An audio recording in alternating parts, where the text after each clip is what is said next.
কি গো, 3টের সময় আসার কথা, সন্ধ্যাবেলায় আসছো যে? আজ একটা নতুন গ্রামে গিয়েছিলাম। তাড়াতাড়ি গা ধুইলাও, মা বারবার ফোন করছে, যেতে হবে। কোথায় যাবা? কেন তোমার মনে নেই নাকি?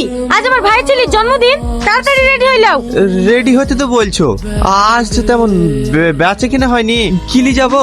আমি ওসব কিছু জানি না। আমি আজ 1 সপ্তাহ আগে বলেছি আংটি নিতে হবে, আংটি নিতে হবে। আংটি করে নিয়ে যাবো গো? আমি যদি 1 মাস ফেরি করি তাও তো আমি আংটিটা গুছাতে পারবো না। আমি জানি তো তোমার কোনো কিছুর মুরুদ নাই। আজ পর্যন্ত একটা ভালো শাড়ি পাইনি, ভালো খেতে পাইনি, ভালো পড়তে পাইনি, কিচ্ছু পাইনি। যদি বলে একটা ভালো রেস্টুরেন্টে যাবো, তো পারিনি। শখ পূরণ করতে যদি নাই পারো, তাহলে বিয়ে করেছিলে কিসের লেগে? তুমি সবকিছু জেনে শুনে তো আমাকে বিয়ে করেছো, তাহলে আজ তুমি এরকম কথা বলছো কেন? জানতাম, কিন্তু সেটা ছিল আমার ভুল ধারণা। আসলে তুমি একটা কাপুরুষ। তুই আমার গায়ে হাত তুললি, আমি আর তোর ভাত খাবো না। তুই ডাক্তার পেয়ে গেলি, আমি এক্ষুনি বাড়ি চলে যাবো।